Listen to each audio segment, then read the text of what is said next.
Instagram ઇન્ફ્લુએન્સરની પત્નીએ પ્રેમી સાથે પતિની હત્યા કરવાનું રચ્યું કાવતરું. હત્યા કરીને કૂવામાં ફેંકી લાશ અને જીવન લીલા કરી સમાપ્ત. નમસ્કાર દર્શક મિત્રો, તમે જોઈ રહ્યા છો જન્મભૂમિ ન્યૂઝને. હું છું તમારો દોસ્ત જગદીશ વૈષ્ણવ. રાજસ્થાનમાં અવારનવાર આવી તો ઘટનાઓ બનતી આવી રહી છે, પરંતુ અત્યારે શરમસાર કરવા જેવી ઘટના છે. બાડમેર જિલ્લામાં એક ચોંકાવનારો હત્યાનો કિસ્સો સામે આવી રહ્યો છે, જેમાં સંબંધો પણ ખરેખર શરમાયા છે. પોલીસે આ હત્યાનો પર્દાફાશ કરતા મૃતકની પત્ની અને તેના પ્રેમીની ધરપકડ કરી છે. આક્ષેપ છે કે સોશિયલ મીડિયા ઇન્ફ્લુએન્સર પત્નીએ પ્રેમી સાથે પતિની હત્યા કરવાનું કાવતરું કરી મૃતદેહને ખેતરમાં પાણીની ટાંકીમાં ફેંકી દીધો હતો.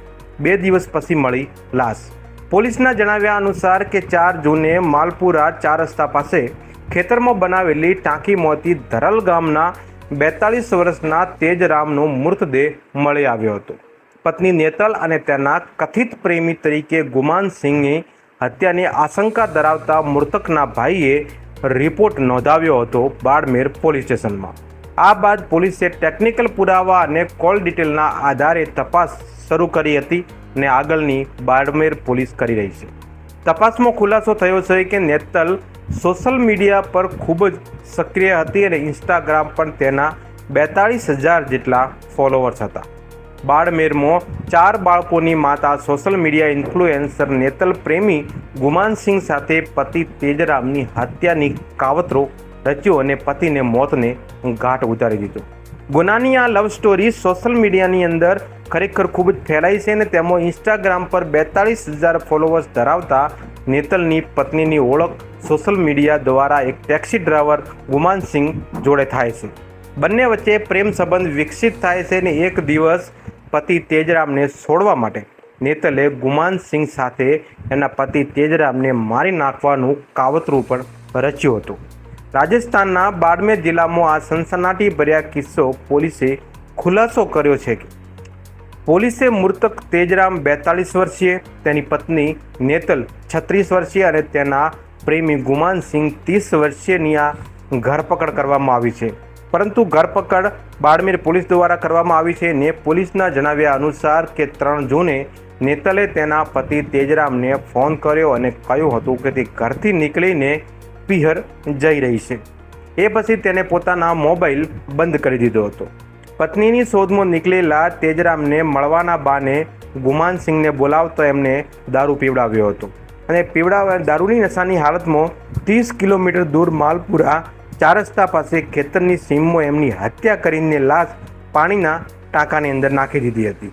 જેના લીધે તેમનું તેજરામનું મોત થયું હતું. આ ઘટના બાદ આરોપી મોબાઈલ અને બેગ ત્યાં જ મૂકીને બંને જણા ફરાર થઈ ગયા હતા તેવું સૂત્રો દ્વારા જાણવા મળી રહ્યું છે. ટેકનિકલ પુરાવા, મોબાઈલ કોલ વિગત અને પૂછપરછના આધારે મૃતદેહ મળ્યા બાદ 4 જૂને પોલીસે કેસનો ખુલાસો કર્યો હતો. તમે વિચાર કરી શકો છો મિત્રો કે બાડમેરની અંદર, રાજસ્થાનની અંદર અત્યારે સાસવારે આવી ખૂબ જ ઘટનાઓ બનતી આવે છે અને આપણા ભારત દેશની અંદર પણ ખૂબ જ આવી ઘટનાઓ બનતી આવે છે કે સોશિયલ મીડિયા દ્વારા એકબીજાને સંપર્કમાં આવીને આવી રીતે પત્નીએ પતિની હત્યા કરાવવાના. પરંતુ અત્યારે આ સોશિયલ મીડિયાની અંદર વિડીયો ખૂબ જ વાયરલ થઈ રહ્યો છે અને લોકોના જણાવ્યા પ્રમાણે કે જ્યારે પોલીસે ગુમાનસિંહ અને પત્ની નેતલની જ્યારે ધરપકડ કરવામાં આવી અને પોલીસ સ્ટેશનને જ્યારે લઈ જવામાં આવી ત્યારે એમના મોઢા ઉપર કોઈ પણ જાતનો કોઈ સ્પષ્ટ રીતે કોઈ પસ્તાવો નહોતો, કેમ કે એમણે જે પણ હત્યા કરી એ ખરેખર ખૂબ જ ખતરનાક છે. અને 4 બાળકોની માતાએ 30 વર્ષીય પ્રેમી સાથે ગુમાનસિંહ સાથે મળીને હત્યા જે પતિની કરવામાં આવી હતી, એમની લાશ જ્યારે પાણીના ટાંકાની અંદર નાખવામાં આવી હતી, પરંતુ એમને અત્યારે તમે જોઈ શકો છો મિત્રો કે વિડીયાની અંદર પોલીસ દ્વારા લઈ જવામાં આવે છે, પરંતુ એમના મોઢા ઉપર કોઈ પણ જાતનો પસ્તાવો નથી. ब्यूरो रिपोर्ट, जन्मभूमि न्यूज, गुजरात। अपनी पत्नी द्वारा पति की हत्या, प्रेमी के साथ मिलकर पति की हत्या का मामला सामने आया था, किस तरह की कार्रवाई हुई है और आज पुलिस ने क्या किया? जी, 4 जून को प्रार्थी महेश्वराम ने एक रिपोर्ट पेश की कि उसका भाई तेजाराम, जिसकी डेड बॉडी मालपुरा फाटा से आगे नौकड़ावाड़ी रोड पर एक टांके में डेड बॉडी मिली है, जिसकी डेड बॉडी संदिग्ध है और हमें शक है इस पर। श्रीमान पुलिस अधीक्षक महोदय श्री चूनाराम जी जाट द्वारा इस घटना को गंभीरता से लेते हुए इस का तत्काल खुलासा करने के निर्देश फरमाए। एसएचओ सदर करतार सिंह जी व कांस्टेबल शंकर सिंह भरत इनकी टीम के द्वारा इसे तकनीकी साक्ष्य जुटाए गए व गवाह बयानात आदि से महत्वपूर्ण साक्ष्य उपलब्ध किए।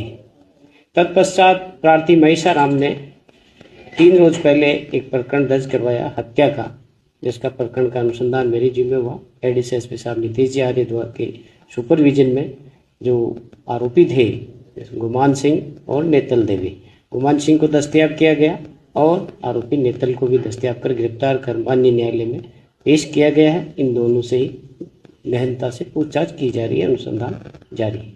सर, तो क्या न्यायालय द्वारा इनको रिमांड पे भेजा गया है? और जी, गुमान सिंह का पुलिस रिमांड लिया गया है, नेतल देवी को न्यायिक अभिरक्षा में भिजवाया गया। तो सर, क्या हत्या के पीछे के कारण क्या रहे हैं और मर्डर रिपोर्ट क्या किस तरीके से हत्या के पीछे के कारण गुमान सिंह और इसकी महिला के मध्य है जो आपसी संबंध थे। इन संबंधों के कारण ही इन्होंने तेजाराम जो इसका पति था, महिला का पति की, यहाँ वो कहीं काम पर बाहर गया हुआ था, उसे बुलाकर उसकी योजनाबद्ध तरीके से उसको बुलाया, फिर शराब पिला करके उसको टेम्पो में डाल करके ले गए और वहाँ ले जा करके बेहोशी की हालत में ही इसको टांके में डाल दिया। पता कैसे चला कि भी वहाँ कोई बता रहे हैं कि वो राहगीर था या इस तरीके का वहाँ मोबाइल मिला? उसका मोबाइल और बैग जो था वो टांके के ऊपर ही था। तो टांके के ऊपर बैग होने से जो खेत मालिक था दूसरे दिन आकर के खेत संभाला, उसने देखा उसमें मोबाइल था, मोबाइल स्विच ऑफ था। उसने चार्ज करके उस पर जो भी कॉल आए हुए थे मिस कॉल, उन पर कॉल किया तो घटना का खुलासा हुआ कि यह डेड बॉडी यहाँ मिली।